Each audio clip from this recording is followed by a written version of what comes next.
বাংলার মানুষ পরবর্তী মুখ্যমন্ত্রী হিসেবে কাকে দেখতে চান? আবারও মমতা ব্যানার্জি, নাকি এবার পাল্টাবে হাওয়া?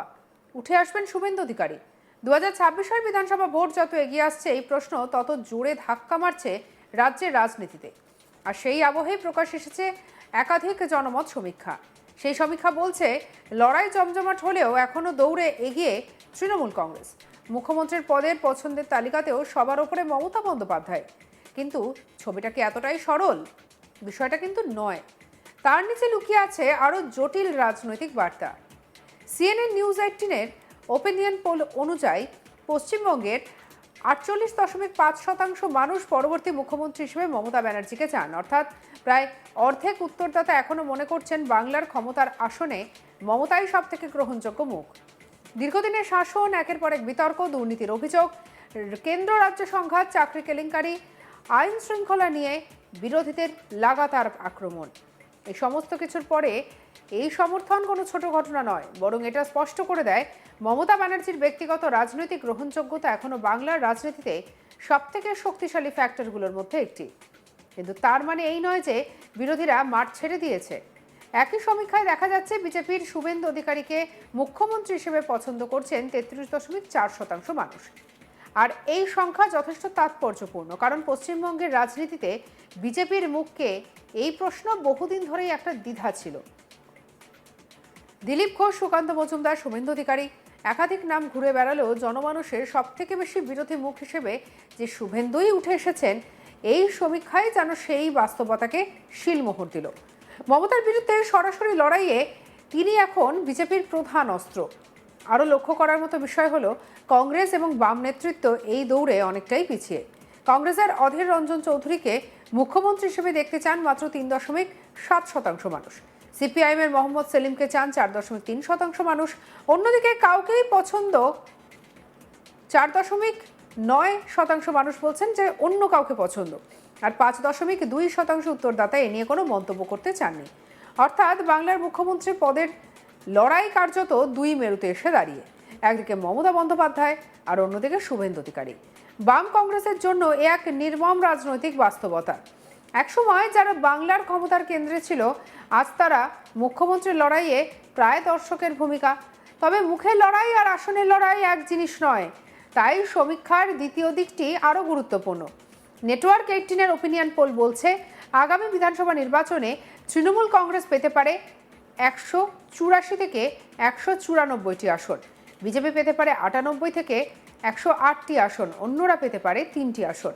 এই হিসেব যদি বাস্তবের কাছাকাছি যায়, তাহলে স্পষ্ট যে তৃণমূল আবারও সংখ্যাগরিষ্ঠতা নিয়ে ক্ষমতায় ফিরতে পারে। 294টি আসনের বিধানসভায় সরকার গঠনের জন্য যে ম্যাজিক ফিগার দরকার, তার থেকে অনেকটাই উপরে থাকবে তৃণমূল। বিজেপির প্রধান বিরোধী দল হিসেবে শক্তিশালী উপস্থিতি বজায় রাখবে, কিন্তু ক্ষমতা দখলের দরজায় পৌঁছতে পারবে না। ভোটের শতাংশের দিক থেকে এই ছবিও একই ছবি দেখা যাচ্ছে। এই সমীক্ষা অনুযায়ী তৃণমূল পেতে পারে 41.9% ভোট, বিজেপি পেতে পারে 34.9% ভোট। শুনতে হয়তো 7%-এর মতো ব্যবধান, কিন্তু সেটা খুব বিশাল নয়। কিন্তু বাংলার আসন ভিত্তিক নির্বাচনী সমীকরণে এই ব্যবধানই বড় আসনের ফারাকে পরিণত করতে পারে। কারণ বাংলার ভোটের লড়াই শুধুমাত্র ভোট শতাংশের হয় না, হয় অঞ্চল ভিত্তিক ঘনত্বে। কোনো দল যদি নির্দিষ্ট এলাকায় খুব শক্তভাবে যদি কনসলিডেটেড করতে পারে, তাহলে তুলনায় কম ভোট শতাংশ নিয়েও অনেক আসন পেতে পারে। আবার রাজ্য জুড়ে ভোট ছড়িয়ে থাকতেও আসন কমে যেতে পারে। আর এই জায়গাতেই তৃণমূল দীর্ঘদিন ধরে দক্ষতা দেখিয়েছে।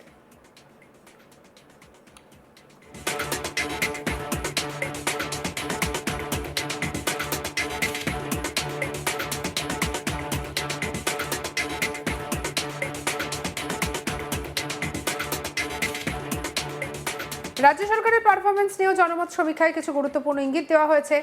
গত 5 বছর রাজ্য সরকার কেমন কাজ করেছে, এই প্রশ্নের উত্তরে 43.3% উত্তরদাতা বলছে সরকারের কাজ ভালো বা খুব ভালো। অন্যদিকে 20.6% উত্তরদাতা বলছে সরকারের কাজ খুব খারাপ। আরও 18.3% বলছে খারাপ। এই সংখ্যাগুলো খুব মন দিয়ে পড়া দরকার, কারণ এগুলো বলছে যে সরকারকে ঘিরে অসন্তোষ যথেষ্ট রয়েছে, কিন্তু সেই অসন্তোষ এতটা সর্বগ্রাসী হয়নি যে তা সরাসরি শাসক দলকে ক্ষমতাচ্যুত করার মতো ঢেউ তৈরি করে ফেলেছে। মানুষ একাংশে ক্ষুব্ধ, অন্যদিকে একাংশে হতাশ, কিন্তু একটা বড় অংশ এখনও তৃণমূল সরকারের কাজকে পুরোপুরি খারিজ করছে না। আর এই ধূসর অঞ্চলটাই মমতা ব্যানার্জির রাজনৈতিক বাঁচার জায়গা। কিন্তু গল্প এখানেই শেষ নয়, কারণ আরেকটি জনমত সমীক্ষা আইএনএস ম্যাট্রাইস আরও টানটান লড়াইয়ের ছবি তুলে ধরেছে। এই সমীক্ষা অনুযায়ী তৃণমূল কংগ্রেস পেতে পারে 155 থেকে 170টি আসন, বিজেপি পেতে পারে 100 থেকে 115টি আসন, অন্যরা পেতে পারে 5 থেকে 7টি আসন। আর এই পূর্বাভাসে তৃণমূল এগিয়ে ঠিকই, কিন্তু নেটওয়ার্ক 18-এর তুলনায় ব্যবধানে অনেকটাই কম। এর মানে একটা বড় অংশের ভোটার এখনো মনে করে মনের দরজা পুরোপুরি খুলে দেননি। তারা শাসক দলের দিকে থাকতে পারেন, কিন্তু বিরোধীকেও খারিজ করছে না। আইএনএস ম্যাট্রাইস সমীক্ষার সবথেকে তাৎপর্যপূর্ণ এবং উল্লেখযোগ্য বিষয় হলো ভোটের শতাংশের হিসেব। সেখানে বলা হয়েছে তৃণমূল পেতে পারে 43 থেকে 45%, বিজেপি পেতে পারে 41 থেকে 43%, অন্যরা পেতে পারে 13 থেকে 15% ভোট। অর্থাৎ ভোট শতাংশের লড়াই প্রায় গায়ে গায়ে। এখানে তৃণমূলের সুবিধা থাকলেও বিজেপি খুব কাছাকাছি এসে দাঁড়িয়েছে। আর এই ধরনের পরিস্থিতিতে কয়েকটি জেলায় সামান্য সুইং, কয়েকটি আসনে প্রার্থী বাছাইয়ের ভুল, স্থানীয় অসন্তোষ, ভোটের অঙ্ক, সংখ্যালঘু বা মতুয়া ভোটের মেরুকরণ সবই ফল বদলে দিতে পারে। আর সেই কারণেই এই সমীক্ষা একদিকে তৃণমূলকে স্বস্তি দিলেও অন্যদিকে সতর্কবার্তাও শোনাচ্ছে।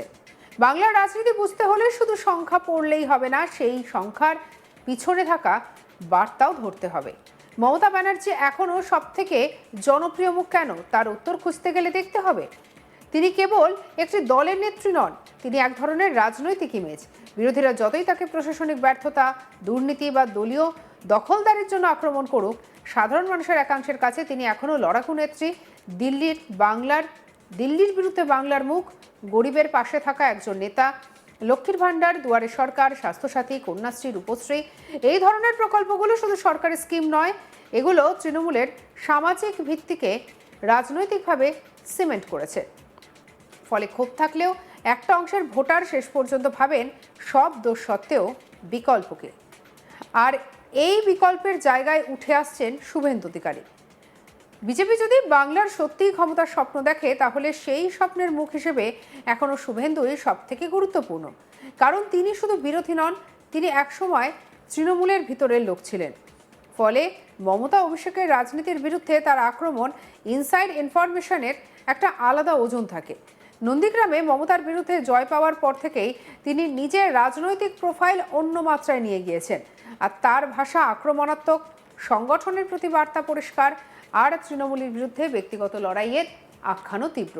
এই কারণেই সমীক্ষা 33.4% মানুষ তাকে মুখ্যমন্ত্রী হিসেবে পছন্দ করেছেন। সঙ্গে রাখুন আজ তাক বাংলাকে। অন্যান্য খবরের জন্য লাইক, কমেন্ট, শেয়ার, সাবস্ক্রাইব করতে ভুলবেন না।